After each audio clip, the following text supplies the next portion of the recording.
Assalamualaikum warahmatullahi wabarakatuh. Kembali lagi dengan saya Romi Nugroho. Di sini saya akan menjelaskan sedikit tentang materi IPA SMP, bab tanah dan keberlangsungan kehidupan. Jadi simak baik-baik video materi agar tidak ketinggalan. Halo semuanya, di video kali ini kita akan membahas materi pengertian tanah, komponen pembentuk tanah, faktor pembentuk tanah, dan proses pembentukan tanah. Pedosfer adalah lapisan paling atas dari permukaan bumi tempat berlangsungnya proses pembentukan tanah. Tanah adalah kumpulan dari benda alam di permukaan bumi yang tersusun dalam horizon-horizon dan terdiri dari campuran bahan mineral, bahan organik, air, dan udara. Tanah merupakan media tumbuhnya tanaman. Selanjutnya, komponen penyusun tanah. Tanah tersusun dari beberapa komponen. Komponen tanah pada setiap tempat bergantung pada jenis tanah, lapisan tanah, pengaruh cuaca, iklim, dan campur tangan. Komponen utama penyusun tanah adalah sebagai berikut. Yang pertama, partikel mineral. Komposisinya berkisar 50%, berasal dari pelapukan secara mekanis dan diteruskan oleh proses kimiawi yang pada akhirnya membentuk mineral pembentuk tanah. Kemudian ada materi organik, komposisinya berjumlah 5%, berasal dari sisa-sisa tanaman, hewan, dan mikroorganisme yang mengalami pelapukan. Selanjutnya udara dalam tanah, komposisinya sekitar 20%, berfungsi untuk pernafasan akar, mikroorganisme, dan jasad atau hewan dalam tanah. Kemudian ada air. Air terdapat dalam tanah karena ditahan atau diserap oleh massa tanah, tertahan oleh lapisan kedap air, atau karena drainase yang kurang baik. Selanjutnya, faktor pembentukan tanah. Proses pembentukan tanah dipengaruhi oleh beberapa faktor. Faktor-faktor tersebut dapat dirumuskan sebagai berikut. Tanah sama dengan faktor yaitu iklim, organisme, bahan induk, topografi, dan waktu. Yang pertama, iklim. Pada umumnya, iklim terbagi menjadi beberapa bagian. Namun, dalam proses pembentukan tanah ini hanya ada dua unsur, yaitu unsur suhu dan unsur curah hujan. Suhu atau temperatur berpengaruh pada proses pelapukan bahan induk. Apabila perbedaan suhu siang dan malam tinggi, maka proses pelapukan yang akan berlangsung cepat, sehingga pembentukan tanah akan cepat pula. Yang kedua, curah hujan. Curah hujan ini berpengaruh terhadap kekuatan erosi dan pencucian tanah. Pencucian tanah yang cepat menyebabkan tanah menjadi asam atau pH tanah menjadi rendah. Yang kedua, organisme. Organisme yang berpengaruh terhadap pembentukan tanah adalah vegetasi dan mikroba tanah. Keduanya akan mempengaruhi hal-hal seperti berikut. Organisme akan membantu proses pelapukan, baik itu pelapukan secara organik maupun secara kimiawi. Organisme juga membantu proses pembentukan humus, sebab tumbuh-tumbuhan akan menghasilkan dedaunan serta ranting-ranting yang menumpuk pada permukaan tanah. Dedaunan dan ranting yang menumpuk ini akan membusuk dengan bantuan jasad renik atau mikroorganisme yang ada di dalam tanah. Kemudian, jenis vegetasi sangat berpengaruh terhadap sifat-sifat tanah. Misalnya, pada vegetasi hutan dapat membentuk tanah hutan yang memiliki warna merah, sementara untuk vegetasi rumput dapat mengakibatkan pembentukan tanah yang berwarna hitam karena banyak mengandung bahan organik. Yang ketiga, bahan induk. Bahan induk tanah adalah bahan pembentuk utama atau asal dari tanah tersebut. Nah, bahan induk ini terdiri dari batuan vulkanik, batuan beku, batuan sedimen, serta batuan metamorf. Tanah terbentuk karena adanya proses pelapukan batuan. Setiap tanah memiliki karakteristik yang memperlihatkan bahan asal dari induk batuannya. Misalnya, tanah yang memiliki struktur pasir menunjukkan bahwa tanah ini berasal dari batuan induk yang memiliki kandungan pasir yang tinggi. Selain itu, susunan kimia dan mineral dari bahan induk dapat mempengaruhi intensitas dari tingkat pelapukan dan vegetasi yang ada di atasnya. Bahan induk yang banyak mengandung unsur Ca akan membentuk tanah yang juga memiliki kadar ion Ca yang banyak. Hal ini dapat menghindarkan tanah dari pencucian asam silikat yang dapat menyebabkan tanah berwarna kelabu. Sebaliknya, apabila bahan induk memiliki kandungan kapur yang kurang, maka hasilnya dapat membentuk tanah yang berwarna lebih merah. Yang keempat, waktu. Waktu dapat mempengaruhi sifat fisika, biologi, serta kimia dari tanah yang akan terbentuk, di mana setiap tanah memiliki unsur tersendiri. Semakin tua tanah tersebut, maka kandungan yang ada di dalamnya akan berkurang. Mineral dalam tanah yang banyak mengandung unsur hara perlahan akan hilang, sehingga tinggal kadar mineral yang sulit lapuk seperti kuarsa. Dikarenakan proses pembentukan tanah yang terus berjalan, maka induk tanah juga ikut berubah dan kemudian menjadi beberapa bagian seperti tanah muda, tanah dewasa, dan tanah tua. Yang kelima, topografi atau relief. Keadaan topografi atau relief dari suatu daerah dapat mempengaruhi pembentukan tanah. Topografi berpengaruh terhadap yang pertama, tebal atau tipisnya lapisan tanah. Dalam hal ini, untuk daerah dengan topografi yang miring dan berbukit, maka lapisan tanah di atasnya menjadi lebih tipis akibat erosi. Sementara pada daerah yang datar, lapisan tanah cenderung lebih tebal karena proses sedimentasi atau pengendapan. Yang kedua, sistem drainase atau pengaliran. Daerah yang memiliki sistem drainase yang tidak baik biasanya akan lebih sering tergenang air. Kondisi inilah yang dapat menyebabkan tanah menjadi cenderung asam dan tidak subur. Selanjutnya, pembahasan mengenai proses pembentukan tanah. Tanah merupakan hasil pelapukan batuan-batuan menjadi bahan induk tanah yang disebabkan oleh pengaruh iklim dan organisme. Proses pembentukan tanah diawali dari pelapukan batuan, baik pelapukan fisik maupun pelapukan kimia. Dari proses pelapukan ini, batuan akan menjadi lunak dan berubah komposisinya.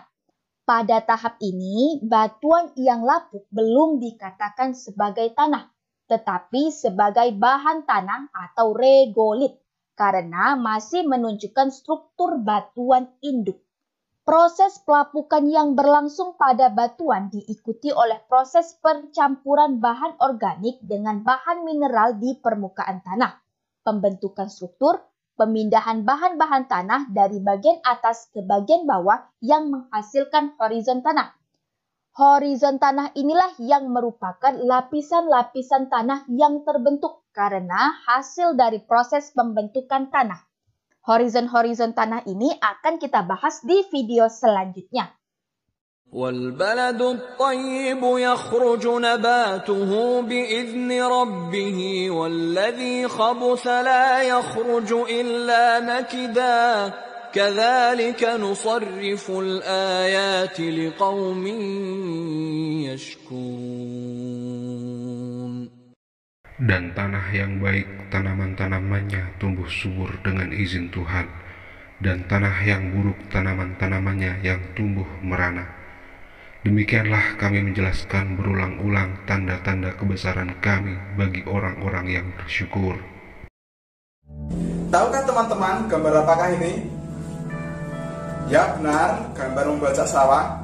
Apakah teman-teman tahu apakah tujuan membajak sawah? Agar tanah menjadi subur. Tahukah kalian apa saja peran tanah bagi kehidupan? Bagaimana proses pembentukan tanah? Bagaimana cara menjaga kelestarian tanah?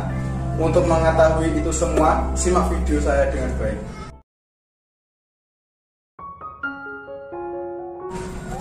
Pertama, peran tanah bagi kehidupan. Tanah adalah kemampuan penting dalam kelangsungan hidup di bumi.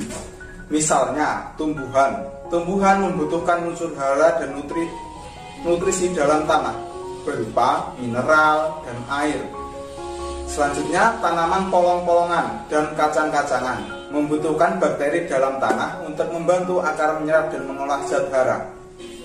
Tempat hidup. Selanjutnya tempat hidup dan bakteri. Tanah berfungsi sebagai tempat hidup berbagai macam hewan darat dan mikroorganisme atau bakteri tanah. Peran tanah bagi makhluk hidup yaitu penyedia kebutuhan dan penunjang kesehatan manusia, penyedia dan penyaring air. Penyedia dan penyaring air itu adalah sumber air berada di dalam tanah, namun banyak yang terdapat di atas tanah seperti danau, sungai, dan laut. Untuk memperoleh air tanah harus menggali tanah sampai beberapa meter untuk membuat sumur. Air tanah banyak dimanfaatkan oleh hewan, tumbuhan, dan manusia.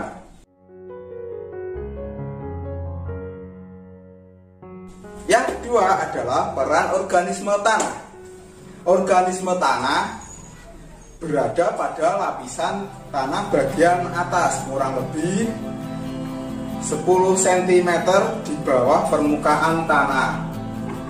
Aktivitas biologis yang ada di tanah kurang 80-100% dilakukan oleh jamur dan bakteri.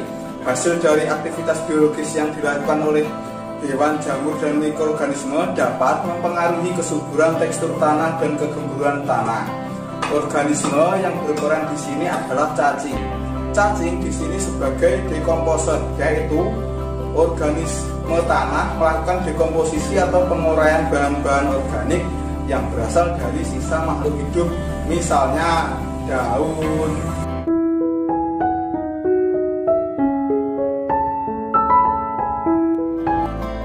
Misalnya daun-daun yang jatuh ke tanah, ranting-ranting, dan jasad hewan yang telah mati menjadi materi organik yang lebih sederhana, membantu pelapukan batuan menjadi bahan organik atau mineral. Materi organik dan mineral dalam tanah disebut zat organisme tanah. Sebagai dekomposer dimanfaatkan untuk membuat pupuk kompos, yaitu pupuk dari bahan organik. Reaksi kimia dalam tanah yaitu bakteri dalam membantu reaksi penguraian materi organik, misalnya bakteri Nitrosomonas yang membantu reaksi penguraian materi organik kompleks yang berasal dari sisa makhluk hidup menjadi nitrat, senyawa yang dibutuhkan tumbuhan. Mikorizaa yaitu jamur yang membantu penyerapan unsur hara berupa fosfor pada tanaman. Penguraian polutan dalam tanah. Organisme tanah berperan sebagai agen biologis yang membantu membersihkan polutan dalam tanah. Organisme tanah mengurai bahan kimia yang masuk ke tanah, misalnya herbisida hasil dari pertanian.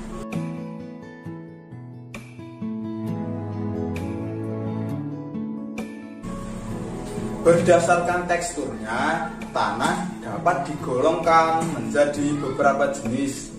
Jenis tanah ditentukan berdasarkan jumlah partikel penyusun yang saling banyak terdapat pada tanah tersebut. Partikel terdapat dalam tanah adalah pasir, liat, dan debu. Berikut klasifikasi tekstur tanah berdasarkan ukuran partikelnya. Tekstur tanah merupakan besar kecilnya ukuran partikel yang menyusun tanah, merupakan ukuran proporsi relatif yang menyusun tanah. Tanah memiliki ukuran partikel berbeda-beda sehingga dapat digolongkan menjadi tanah lempung, tanah liat, tanah pasir, dan tanah campuran. Dari ketiganya, jenis tanah diberikan nama berdasarkan ukuran partikel utama atau kombinasi dari ukuran partikel yang paling melimpah. Pembentukan tekstur tanah dibantu oleh organisme seperti cacing atau akar tumbuhan yang membantu mempercepat pemecahan partikel tersebut dari batuan. Akar tumbuhan mampu menembus batuan karena mengeluarkan zat asam sehingga secara kimiawi dapat membantu pelapukan batuan. Tanah dibedakan menjadi beberapa jenis berdasarkan teksturnya yang juga mempengaruhi sifatnya. Tanah pasir memiliki tekstur berbutir sehingga memiliki prioritas tinggi, kurang dapat menyimpan dan menahan air karena air mudah mengalir melewati celah-celah cukup besar.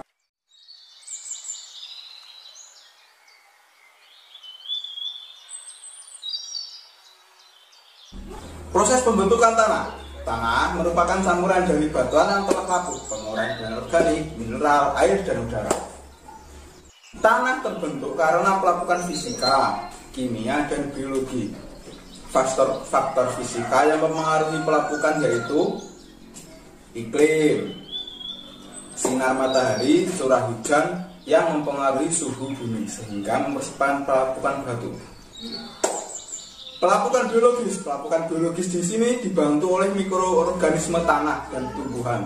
Faktor lain yang mempengaruhi pembentukan tanah yaitu tipe batuan, topografi atau relief tanah suatu daerah. Untuk membentuk tanah setebal beberapa sentimeter dibutuhkan waktu ribuan tahun karena prosesnya itu membutuhkan waktu yang sangat panjang. Ketika tanah digali sampai dalam, biasanya tampak lapisan-lapisan tanah. Lapisan-lapisan tanah itu biasa disebut horizon tanah. Horizon tanah itu memiliki gradasi warna berbeda.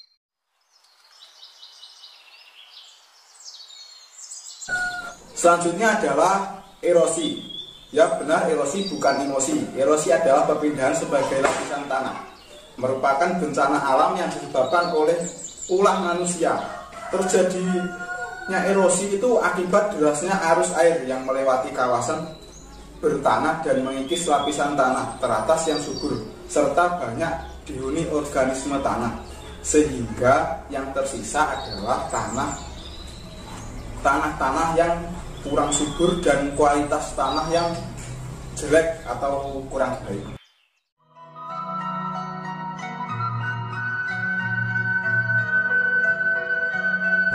Komponen penyusun tanah. Komponen penyusun tanah itu ada 6, yaitu batuan, air, mineral, humus, udara, dan komponen organik. Yang pertama adalah batuan. Batuan adalah bahan padat yang terbentuk secara alami, tersusun dari campuran mineral, senyawa, dan komposisi lainnya. Berdasarkan proses terjadinya batuan ada 3, yaitu batuan beku, sedimen, dan metamorf. Batuan dapat berasal dari magma gunung berapi. Batuan dalam bumi mengalami pelapukan sehingga menjadi bahan pembentukan tanah. Selanjutnya adalah humus. Humus di sini adalah komponen organik yang dihasilkan dari proses dekomposisi atau penguraian hewan dan tumbuhan yang telah mati, daun yang gugur ataupun fases oleh bakteri dan jamur. Humus adalah tanah yang subur karena humus memiliki tekstur gembur dan banyak pori-pori sehingga memungkinkan terjadinya pertukaran udara. Kondisi tersebut menyebabkan air memperoleh cukup udara yang cukup dan mampu mempertahankan air sehingga tanah selalu lembab. Humus juga mengandung mineral-mineral dan nutrisi yang penting bagi pertumbuhan-tumbuhan. Yang selanjutnya adalah air. Air itu adalah kebutuhan makhluk hidup yang paling nomor 1.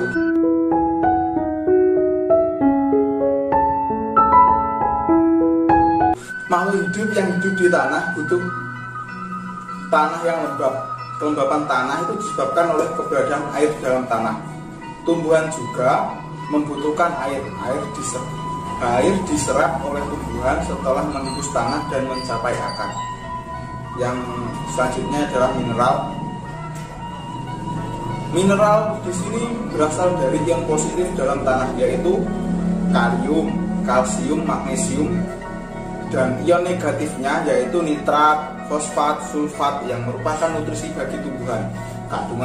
Kandungan mineral dalam tanah yang berbeda-beda menentukan sifat dan karakter tanah.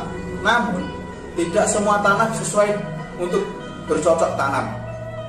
Tanah yang subur memiliki pH sekitar 7. Pada kisaran pH 7, tumbuhan dapat menyerap nutrisi secara optimal.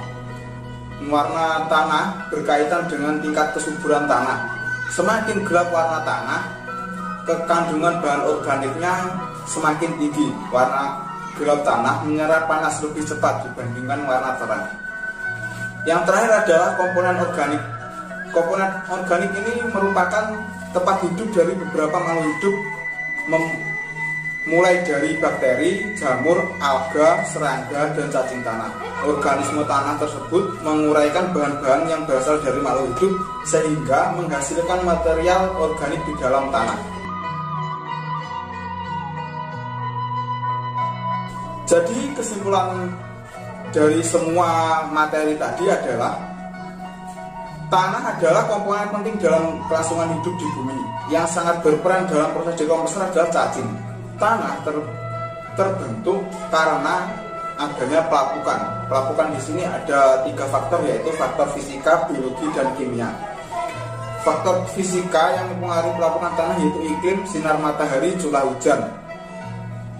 Faktor biologi di sini terjadi karena adanya pelapukan batuan yang disebabkan oleh mikroorganisme atau karena terserang oleh zaman. Penyusun tanah itu adalah yaitu batuan, air, mineral, humus, udara, dan komponen organik.